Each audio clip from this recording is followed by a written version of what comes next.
Hello అందరికీ గూడూరు రుచులకు స్వాగతం. ఈరోజు మనం మాకండి హల్వా ఎలా తయారు చేసుకోవాలో చూద్దాం. ముందుగా పాన్ పెట్టుకొని నెయ్యి ఒక 2 స్పూన్స్ నెయ్యి వేసుకోవాలి. పాన్ హీట్ ఎక్కిన తర్వాత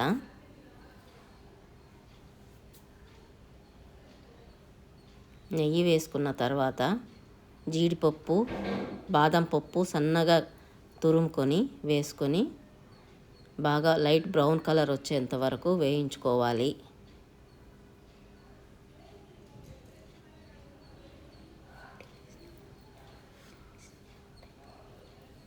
ఇది డ్రై ఫ్రూట్స్ వేయటం వల్ల టేస్ట్ ఎక్కువగా బాగుంటుంది.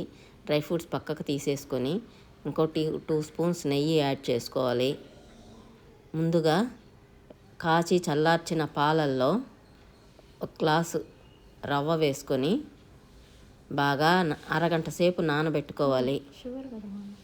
తర్వాత హీట్ ఎక్కిన నెయ్యిలో అర గ్లాసు చక్కెర వేసుకొని బాగా కలుపుకోవాలి.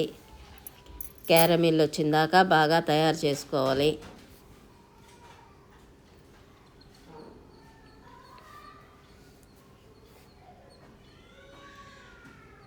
ఈ విధంగా క్యారమిల్ రెడీ అయిన తర్వాత మనం ముందుగా కలిపి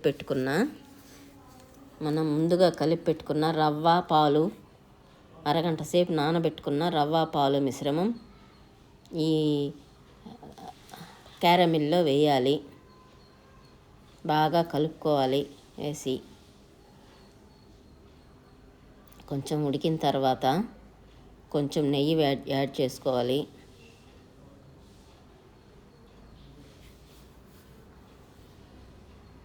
నెయ్యి యాడ్ చేసుకొని బాగా ప్యాన్ నుంచి మిశ్రమం సెపరేట్ అయిందాక ఉడకనివ్వాలి. నెయ్యి పక్క కంచులకి తేలాలి. నెయ్యి అంచులకి తేలుతుంది. పాన్ నుంచి సపరేట్ అయింది. యాలకుల పొడి వేసుకోవాలి.